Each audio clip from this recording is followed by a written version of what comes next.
So today we're going to be jumping into a little bit more Diablo 4 and looking at the Barbarian class. This time we're going to be going over his defensive skills, which ones are going to be right for you and what exactly they bring to the table. So if you want to know which defensive skills are going to work out best for your build, then stay tuned, that's coming up next.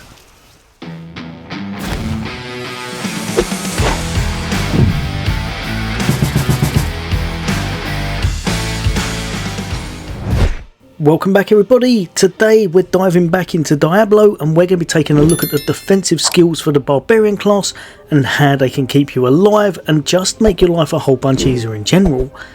Overall, the defensive skills for the Barbarian are probably some of the best in the game, but which ones are going to be right for you and how can you enhance them through certain interactions and of course some other aspects. Now the 4 defensive skills in question is going to be Stomp, Rallying Cry, Iron Skin, and of course your challenging shout. All have their place in certain playstyles, but what exactly do they do and which ones tend to work out the best? So if we jump over to the Barbarian skill tree, the first thing you'll see for the defensive skills, these are here to mitigate damage received and increase your survivability.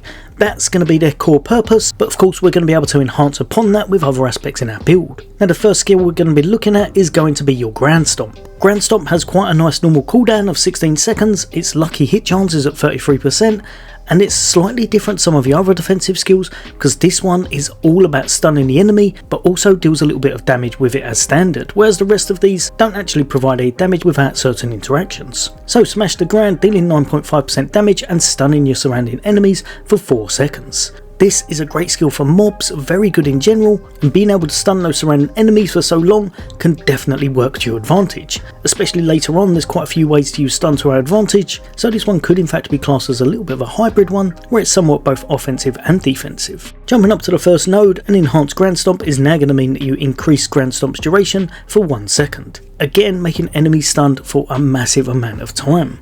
Going over to the last nodes in your tree, and with this you can either have Tactical Grand Stomp, where now it's going to generate 25 Fury, so if you get this on a low cooldown you can give yourself some nice bit of Fury generation with this, but in my books it's this one over on the right here that's the best, and that's the Strategic Grand Stomp. This one is absolutely amazing and it makes it so that if you're trying to do a build kind of fully centered around your ultimate, this is almost definitely a skill you'll want on your bar.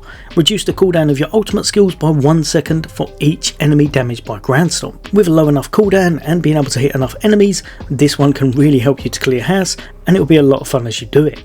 Probably more so aimed towards mobs than single targets, but could work great in quite a few Barbarian builds. Probably the ideal one for me that stands out would be a kind of Leap Quake build, and some aspects that would work hand in hand with this would be the Earthquake aspect. Grand Stomp creates an earthquake, damaging enemies for a set amount of physical damage over 4 seconds, and whilst you stand in these earthquakes you also deal between 5 to 15% increased damage. Obviously you have the small initial damage at the start as well, and then aspect of Perpetual Stomping, damaging an enemy with Kick or Grand Stomp resets Leap's cooldown. Also there's quite a few other nodes and aspects that will help you out in order to do damage to stunned enemies, so this one worked great on a lot of Barbarians bars. Jumping across to Rallying Cry, this is probably going to be one of your best Fury generators. It really helps you out. If you're lacking in Fury, this is going to be a nice easy go-to. Whether it be start of the game, end of the game, it really doesn't matter. It's going to fill that role whenever you chuck it on your bar, but there's going to be ways around that. Bellow a Rallying Cry, increasing your movement speed by 30% and your resource generation by a set amount for 6.5 seconds, and also affects your nearby allies.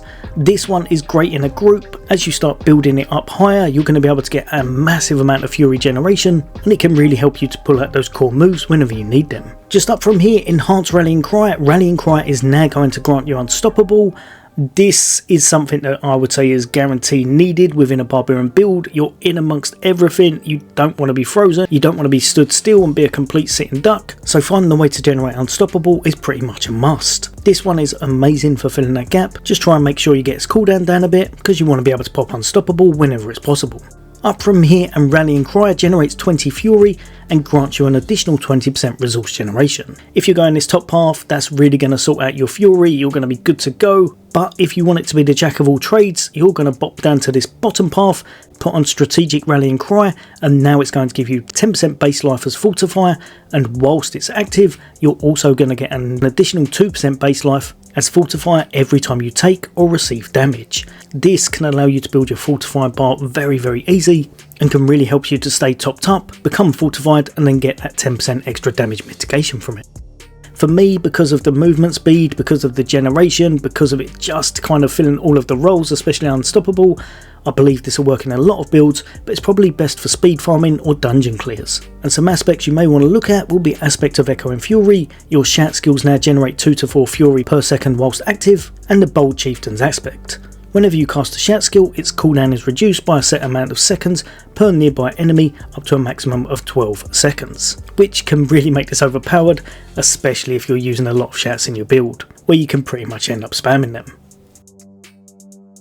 Just down from here, one of my favourite defensive skills, a little bit harder to make work, but one that can be ridiculously overpowered in the right builds, and that's going to be your Iron Skin.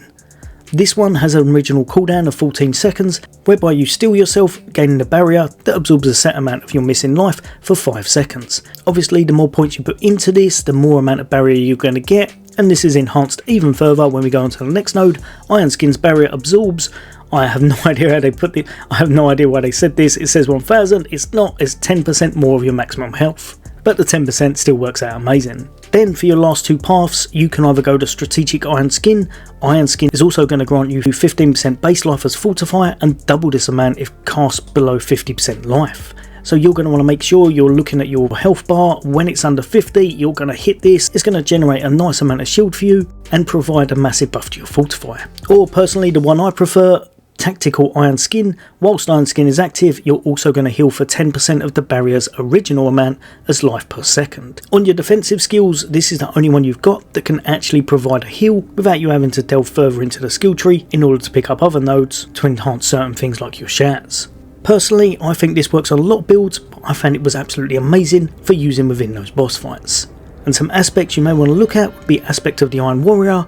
Iron Skin grants unstoppable and 10 to 20% damage reduction, and conceited aspect, deal a certain amount of increased damage whilst you have a barrier active. You're going to have a barrier very often. This is quite a high amount of damage to have extra and an easy way to pull off this aspect in game.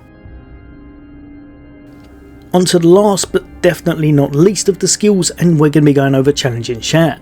Challenging Shat is verging on the ridiculous. It really does make you completely tanky and can work in absolutely any build because of just how good it is. You're going to taunt all the enemies around you. It's going to give you 40% damage reduction as standard for 6.5 seconds. Apologies, I was using an older build guide that said the seconds go up. It doesn't, unfortunately, but as you start to spec into this, the damage reduction does, and you'll be able to get all the way up to 56%. For the next node, another great thing, it's going to give you 20% extra bonus maximum life. Again, really helping out with your survivability. And lastly, the first of the last nodes, Strategic Challenging Shat. Whilst Challenging Shat is active, gain thorns equal to 30% of your maximum life. Or the Tactical Challenging Shat. Whilst Challenging Shat is active, you gain 3 Fury each time you take damage. Because of just how good this skill is, it works amazing in pretty much any build. Kind of working hand in hand with this skill node. Over on the right hand side here, you've got 2 nodes that you can jump into. One is going to be Outburst, that's going to gain 10 thorns for each 10 maximum life you have. And just down the bottom here, Tough as Nails. Increase your thorns by 6%. When enemies hit you, they take an additional 10% of your thorns as bleeding damage over 5 seconds. Even without these two, I'd say that this skill works amazing and can work in pretty much any build. But with these, or with the last one that does the 30% of thorns, it is now completely standout and probably a must take if you're making a thorns build, allowing enemies to pretty much defeat themselves because you're just going to be so durable. There are quite a few aspects that can work amazing with these. Needle Flare aspect is definitely one. Thorns damage dealt has a 20 to 40% chance to damage all enemies around you. Or again, one we've already gone over, the Bold Chieftain's aspect. Pretty much anything that's going to up your thorns, anything that's going to allow you to generate this shat, is going to work amazing when combined with a skill. Now lastly, even though it's not part of the defensive tree, if we go down to our brawling skills, don't forget, Booming Voice is also amazing for enhancing things, as it's going to increase your shout skill duration. Guttural Yell is going to mean that the enemies you're facing are going to be doing less damage to you, so great for a bit more mitigation again. And just up from here, one of my personal favourites again is probably going to be the Raid Leader. Keeping your friends alive, your shouts are now going to give you, as well as them, 1% of their maximum health per second, all the way up to 3% if you max it out. Remember, things such as this only apply to your shats, so from the 4 defensive skills, they'll only apply to the Rallying Cry and the Challenging Shat. So Iron Skin and Stomp won't be able to take advantage of these ones, unfortunately. Obviously it's in a different tree we're not going over today, but Warcry is also classed as a shout, so that one can work hand in hand with these buffs as well. But yeah, hopefully that's helped a few of you guys and girls out. Let me know in the comments which ones are you thinking about placing on your bar, and what type of build are you going for. As always, for all things gaming, take care. I'll see you on next day.